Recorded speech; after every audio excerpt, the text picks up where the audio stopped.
up, man? Fuck.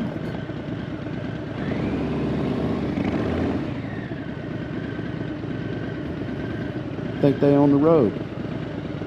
I guess they forgot that I do. Let's ride.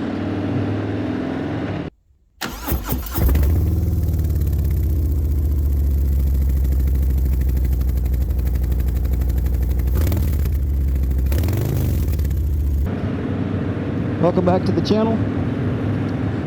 Let's talk about this 2023 120th anniversary Harley Davidson Fat Boy. Let's take a little cruise. No particular destination in mind. Goal for today is enjoy the ride. And in the process, we'll talk a little bit about, maybe do a little review.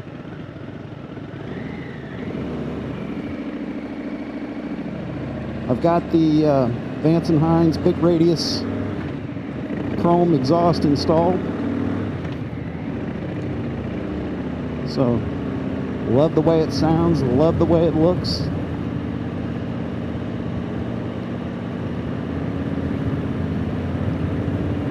So let's talk a little bit about this bike.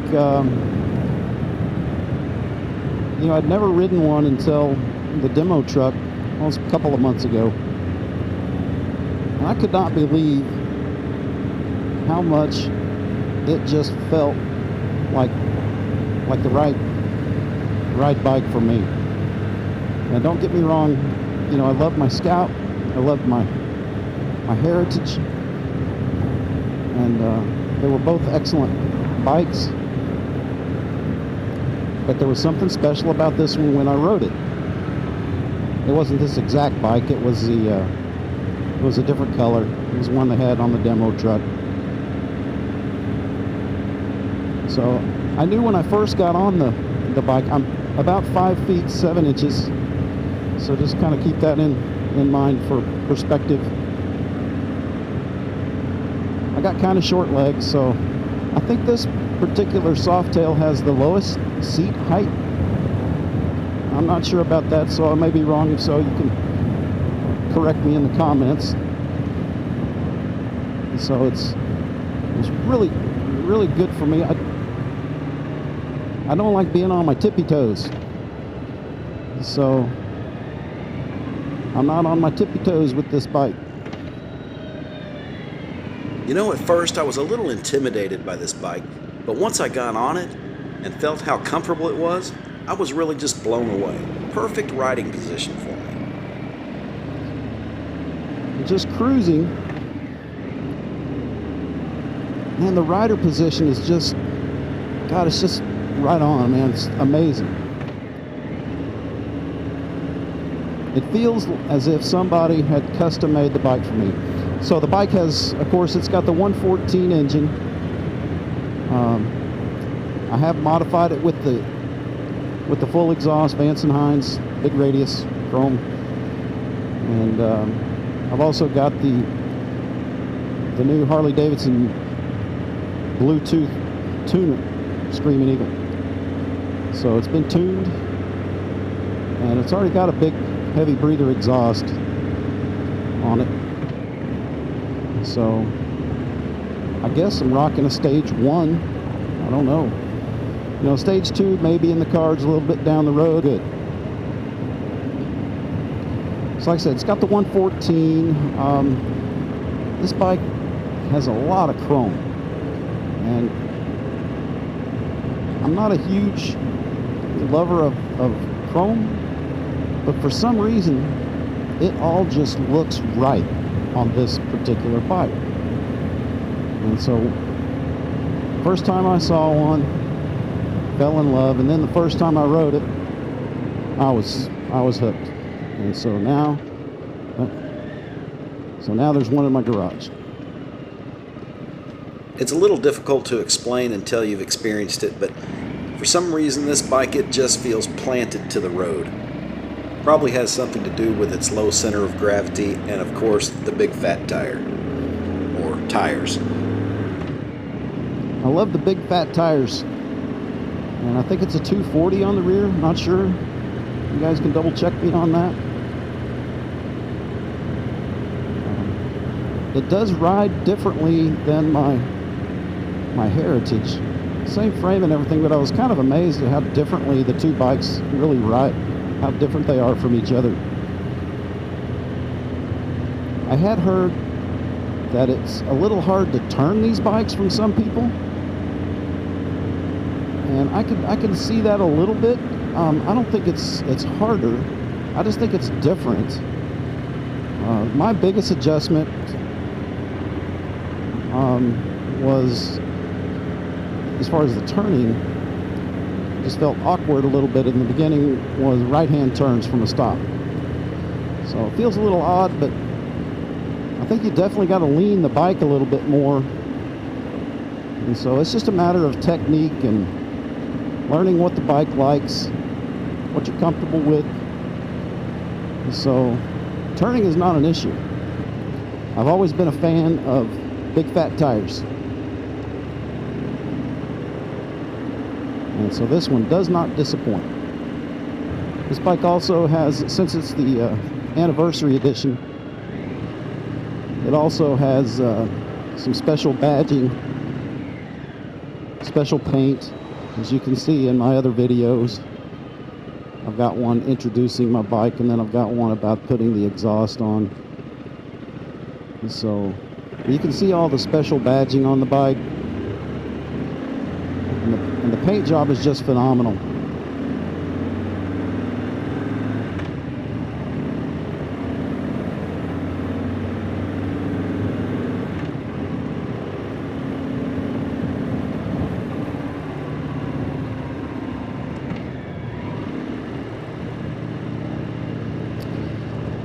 I like all the chrome on the headlight surround, on the forks, the covers, everything on the front, all the chrome. It's got nice mirrors. They're stock. They're the same mirrors that were originally on my Heritage. I haven't decided whether I'm going to change those out or not, because I really, really do like these mirrors.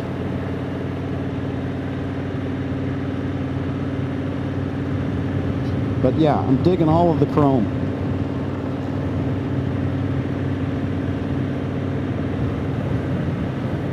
And I just feel kind of weird saying that, because on my Heritage I was in the process of just kind of blacking that out even further than the little bit of black they had put on it on the 114s. So yeah, can't say enough about the chrome. As far as the engine, how it performs, man, this thing is a beast. You know, this bike comes in just a little under 700 pounds, and the Heritage was, I believe, was about 725. I was like, 25 pounds, it's not going to make that much of a difference. But I got to tell you, I'm really shocked that it does. It just feels like, I mean, it's only 25 pounds, but it just feels like a much more nimble and lighter bike. So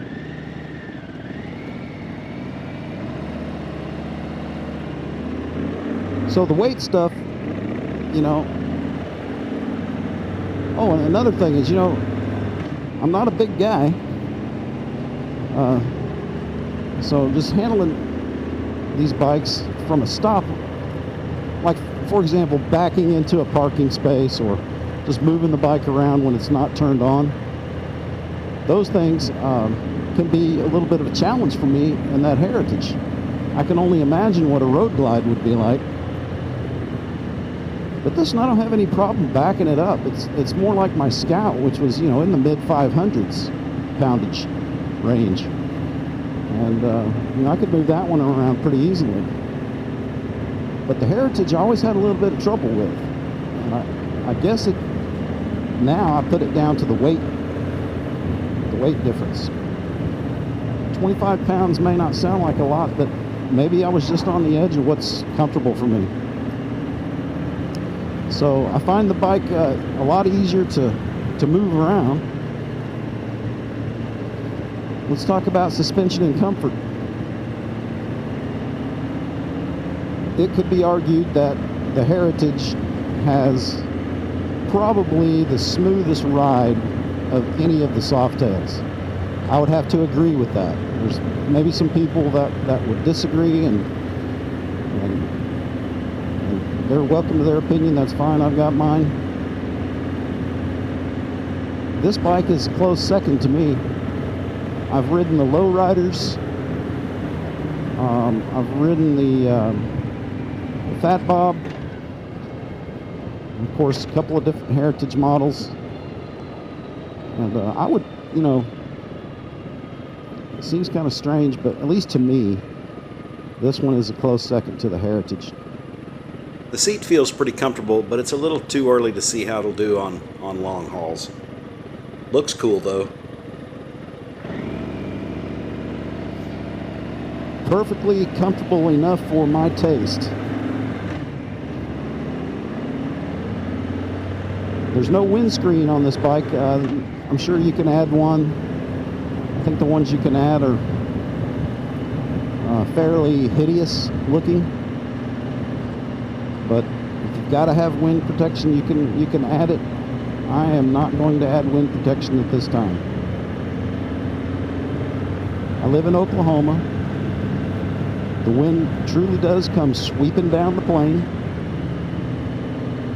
And so we are accustomed to windy days here. It's actually a little bit breezy today, but it's not bad at all.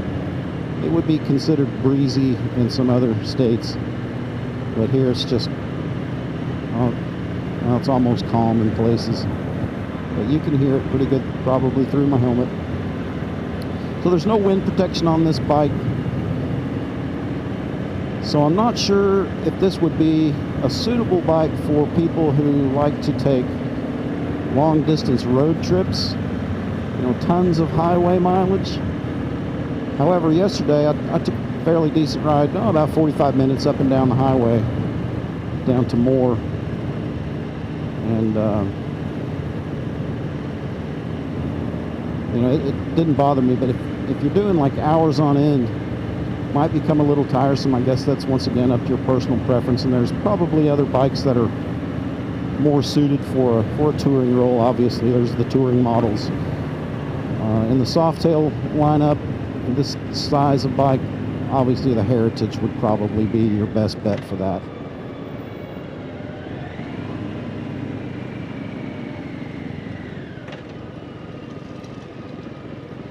What was that?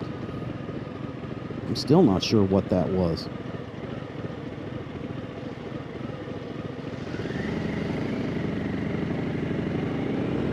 It looked like some kind of motorized two-wheel machine. Huh. I was too busy yakking. So more stuff about this bike. One of the things that I really love about it, it has cruise control.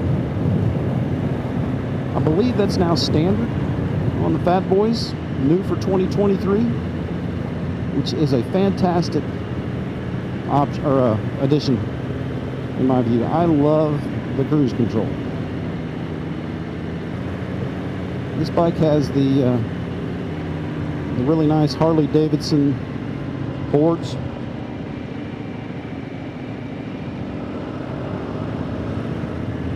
Got the Harley Davidson logo. Don't know if you could see that or not.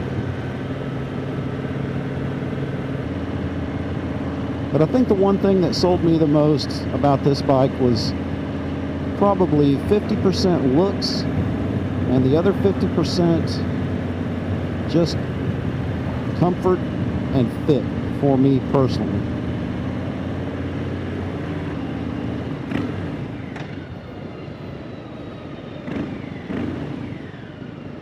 Man, I love the sound of that big radius.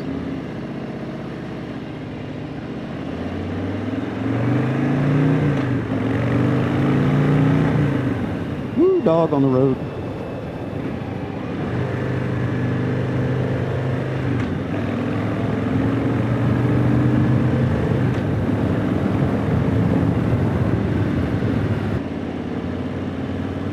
So I mentioned that I got the new Screaming Eagle Bluetooth tuner. I have not done the tune myself.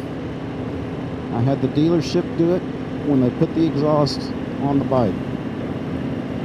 So from my understanding, I haven't done a lot of research on it. I intend to do that, and once I learn a little bit more about how everything works, I will try to do a review on the tuner. But I guess just Bluetooth connects in with your phone, and then you just tune it. So there's an app you can get. So we're gonna try that out. We'll get around to it one of these days. There's really no need for it right now because the bike runs, man, it really runs fantastic. And also, I got to tell you, I do believe that the full exhaust upgrade, as well as the tune, have definitely improved the performance of this bike. I find the throttle response is much better, especially in the lower gears.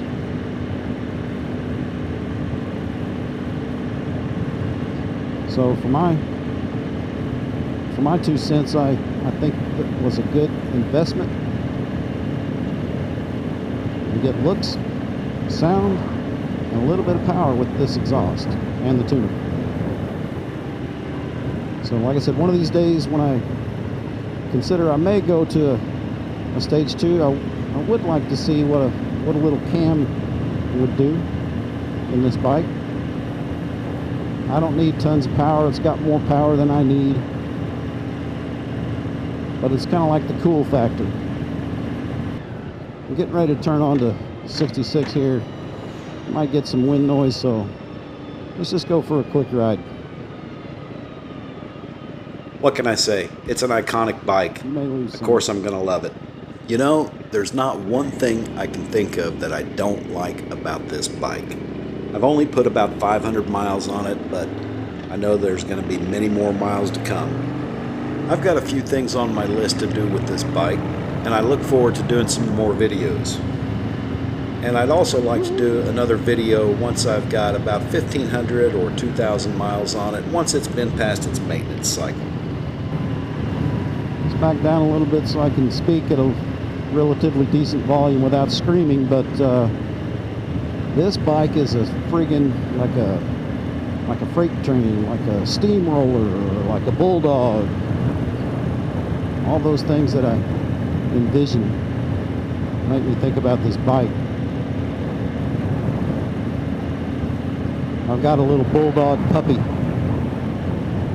He's a little chunk. And check my video out on Waldo. So that's about all I've got for today. Thanks for sticking around and riding along with me. I hope you liked this video. If you did, please give me a thumbs up, hit me with some comments, and go ahead and hit that subscribe button. This is Okie Twister 66 signing off. Until next time, have fun, ride safe, 2 wheels down.